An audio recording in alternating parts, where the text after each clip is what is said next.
Kisah Nabi Sulaiman alaihi salam. Kisah ini disebutkan dalam Al-Quran, surat An-Naml ayat 16 hingga 44. Dalam kisah ini diceritakan bahwa Nabi Sulaiman berhasil menundukkan penguasa negeri Saba, yaitu Ratu Balqis, dengan segala kekuasaan yang dimilikinya atas izin Allah Subhanahu wa Ta'ala. Nabi Sulaiman adalah anak dari Nabi Daud alaihi salam. Beliau mewarisi kerajaan ayahnya dan mendapat gelar kenabian. Allah Subhanahu wa Ta'ala juga memberikan beberapa mukjizat kepada Nabi Sulaiman. Di antaranya, seperti yang disebutkan dalam surat An-Naml ayat 17. Dan untuk Sulaiman dikumpulkan bala tentaranya dari jin, manusia, dan burung. Lalu mereka berbaris dengan tertib. Pada suatu hari, Nabi Sulaiman dan bala tentaranya melakukan perjalanan. Sampailah mereka di lembah yang banyak semutnya. Namun tidak ada yang menyadari kecuali Nabi Sulaiman. "Wahai semut-semut, cepatlah kalian masuk ke sarang, agar kalian tidak terinjak oleh Raja Sulaiman. Dan ayo, cepat lari." "Siap, Ratu." Mendengar seruan Ratu Semut kepada anak buahnya, Nabi Sulaiman tersenyum dan menghentikan langkahnya. Kemudian mereka menunggu rombongan semut itu berbondong-bondong masuk ke dalam sarang. Sebelum melanjutkan perjalanan, Nabi Sulaiman memeriksa tentaranya satu persatu. Ketika sampai di bangsa burung, Nabi Sulaiman merasa ada yang kurang. "Mengapa aku tidak melihat Hudhud? Apa dia tidak ikut dalam perjalanan kali ini?" "Wahai Raja Sulaiman, sebenarnya tadi Hudhud terbang bersama kita. Namun sekarang dia menghilang entah kemana." "Kemana perginya Hudhud? Awas saja dia datang tanpa membawa alasan yang masuk akal. Akan aku hukum dia nanti." Untungnya, tak lama kemudian, burung Hudhud datang. "Dari mana saja kau, Hudhud?" "Maafkan hamba karena pergi tanpa izin, wahai Raja Sulaiman. Namun, sebelum menghukumku, sudikah engkau mendengar kabar dariku terlebih dahulu? Mungkin engkau belum pernah mengetahui tentang ini." "Perihal apa itu, wahai Hudhud?" "Jadi, sebenarnya di tengah perjalanan tadi, hamba tertinggal dari rombongan. Terbang berputar-putar sampai akhirnya terdampar di suatu negeri bernama Saba. Negeri itu dipimpin oleh seorang perempuan.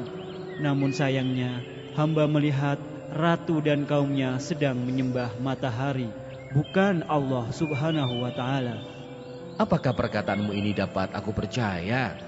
Kau tidak sedang mencari-cari alasan agar lolos dari hukumanku, bukan?" "Wahai Raja Sulaiman, mana berani hamba berbohong kepadamu." Nabi Sulaiman mulai berpikir tentang kebenaran kabar yang dibawa oleh burung Hudhud. Kemudian beliau menulis sebuah surat. "Kalau begitu, aku ingin kau melakukan satu hal. Pergilah ke negeri Saba dan bawalah surat ini. Jatuhkan tepat di depan ratu kerajaan Saba, lalu bersembunyilah untuk mengintai keadaan. Aku tunggu laporan darimu di istana." "Siap, laksanakan perintah." Terbanglah burung Hudhud ke negeri Saba dengan membawa surat Nabi Sulaiman. Sesampainya di kerajaan Saba, burung Hudhud terbang ke dalam istana dan menjatuhkan surat di depan singgasana Ratu Balqis. "Hah? Sebuah surat? Dari siapa ini?" Sebelum pergi, burung Hudhud memberi hormat kepada Ratu. Ratu Balqis tercengang melihat seekor burung yang sopan seperti Hudhud. Sepertinya surat yang dibawa burung itu dari orang yang hebat. Apa ya isinya? Ratu Balqis penasaran dan langsung membaca isinya. Ternyata surat tersebut dari Raja Sulaiman. "Dengan menyebut nama Allah yang Maha Pengasih lagi Maha Penyayang, aku Sulaiman, utusan Allah. Aku mendengar bahwa ratu dan rakyat negeri Saba menyembah matahari. Sebagai utusan atau nabi Allah, aku ditugaskan untuk mengajak kalian menyembah Allah. Segeralah bertobat sebelum datang kemurkaan Allah atas perilaku kalian, atau aku akan menundukkan kerajaan Saba." Selesai membaca surat itu, Ratu Balkis mengumpulkan para penasehat kerajaannya. Wahai para penasehatku, aku mendapatkan surat dari raja bernama Sulaiman. Bacalah surat ini dan katakan pendapat kalian. Ratu Balkis memberikan surat dari Raja Sulaiman kepada para penasihatnya. Setelah membaca surat, raut wajah mereka tampak marah. Jadi, apa pendapat kalian mengenai isi surat ini? Sepertinya Raja Sulaiman mengajak kita untuk berperang. Kita jangan mau tunduk kepadanya. Jika kita tidak mau menuruti perintahnya, pasti dia akan memerangi kerajaan Sabak. Namun jangan khawatir wahai Ratu, pasukan kita siap jika harus berperang melawannya. Yang hamba pernah dengar, beliau adalah seorang raja yang memiliki kekuasaan tidak terbatas. Manusia, jin, dan bangsa burung tunduk kepadanya.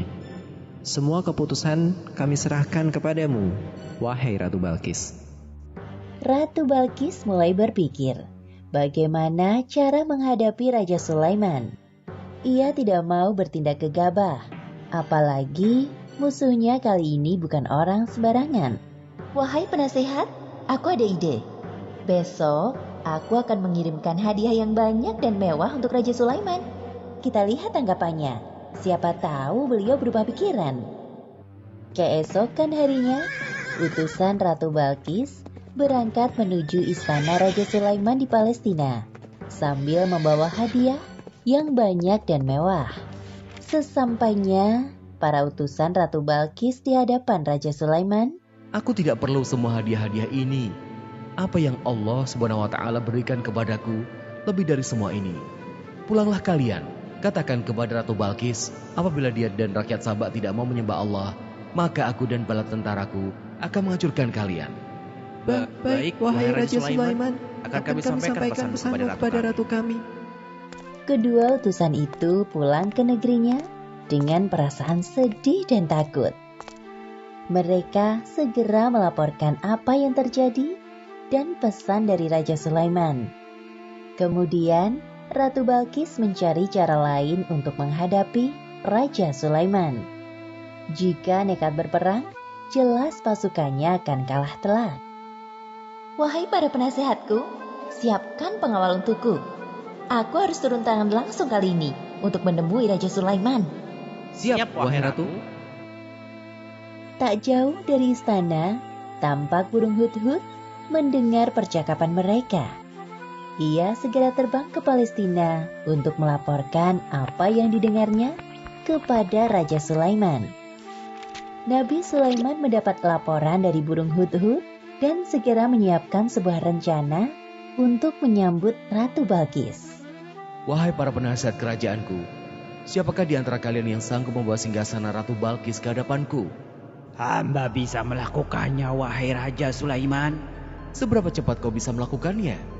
Sebelum engkau berdiri dari duduk, singgasana Ratu Balkis akan hamba bawa ke sini. Wahai Raja Sulaiman, hamba bisa melakukannya sebelum engkau berkedip. Lakukanlah. Seketika itu juga, singgasana Ratu Balkis hadir di hadapan Nabi Sulaiman. Subhanallah, Maha Suci Allah. Inilah karunia dari Allah untuk mengujiku. Apakah aku bersyukur atau malah mengingkari nikmatnya? Seperti yang disebutkan dalam Al-Quran, surat An-Naml ayat 40. Barang siapa yang bersyukur, maka sesungguhnya dia bersyukur untuk kebaikan dirinya sendiri. Dan barang siapa ingkar, maka sesungguhnya Tuhanku Maha Kaya, Maha Mulia. Ubahlah sedikit bagian dari singgasana ini. Kita akan lihat apakah Ratu Balkis masih mengenalinya atau tidak. Satu lagi, ubahlah lantai istana ini berlapis kaca yang terdapat ikan-ikan di bawahnya. Akan kami laksanakan, wahai Raja Sulaiman. Rombongan Ratu Balkis sudah tiba. Nabi Sulaiman menyambut Ratu Balkis dan rombongannya di depan pintu istana. Kemudian diperlihatkan kepadanya sebuah singgasana. Selamat datang di istanaku, wahai Ratu Balkis. Silakan duduk terlebih dahulu. Ratu Balkis duduk di singgasana. Lalu, ia pun merasa ada yang aneh. Seperti inikah singgasanamu? Iya, ini sungguh persis dengan yang aku miliki. Tapi tidak mungkin. Tadi sebelum pergi, aku melihat singgasanaku masih ada pada tempatnya. Aha, aku sedikit banyak mengetahui tentang kehebatanmu, wahai Nabi Sulaiman. Masuklah ke dalam istanaku, wahai ratu. Ratu Balkis tak henti-hentinya mengagumi keindahan istana Raja Sulaiman. Lalu pandangannya tertuju pada lantai jernih seperti kolam ikan di tempatnya berpijak. Seketika itu ia mengangkat sedikit jubahnya. Wahai ratu, tidak usah khawatir jubahmu akan basah. Itu hanya lantai yang terbuat dari batu berlapiskan kaca.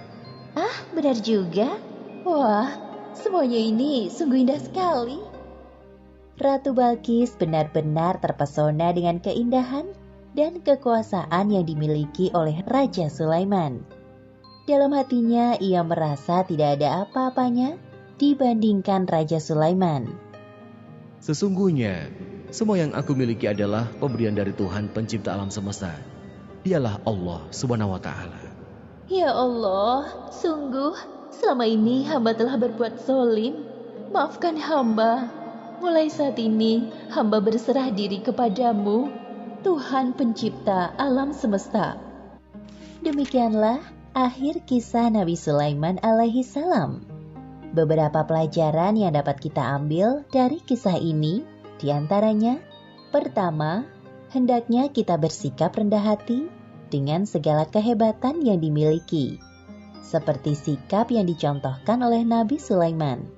Kedua, bersikaplah lemah lembut kepada semua makhluk Allah.